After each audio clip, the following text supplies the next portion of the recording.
It is Sunday morning. I hear our modem playing bad jazz as my mother connects to the internet. I am in the bathroom. I recently discovered that my mother has been typing the names of as-yet uninvented mental conditions into Yahoo's search engine. Delusion syndrome teenage. Overactive imagination problem.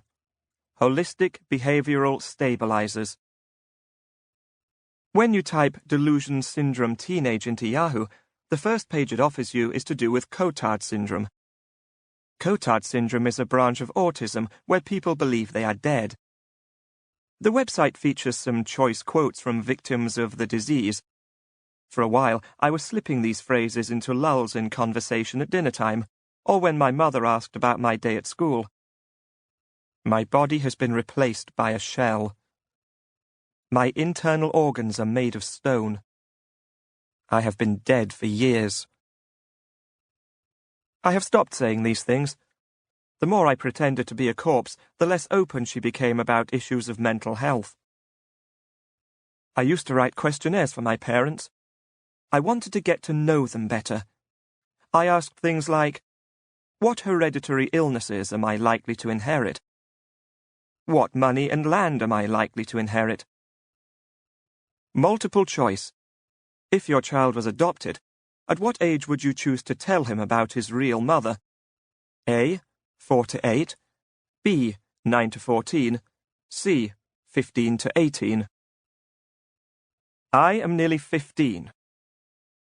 They looked over the questionnaires, but they never answered them. Since then, I have been using covert analysis to discover my parents' secrets. One of the things I have discovered is that although my father's beard looks ginger from distance, when you get up close it is, in fact, a subtle blend of black, blonde and strawberry. I have also learned that my parents have not had sex in 2 months.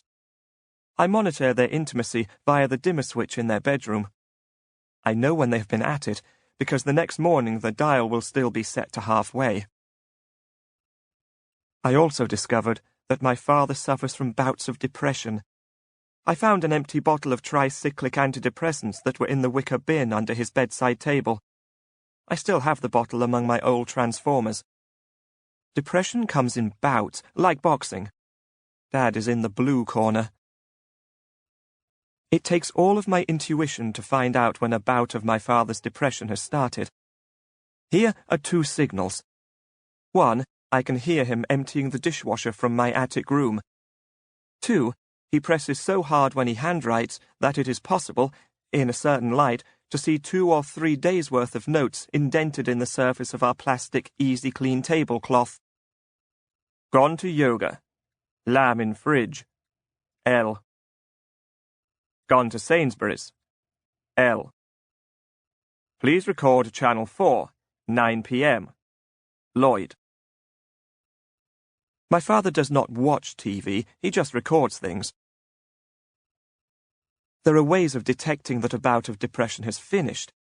If Dad makes an elaborate play on words or does an impression of a gay or oriental person, these are good signs. In order to plan ahead, it's in my interest to know about my parents' mental problems from the earliest age. I have not established the correct word for my mother's condition. She is lucky, because her mental health problems can be mistaken for character traits, neighborliness, charm and placidity.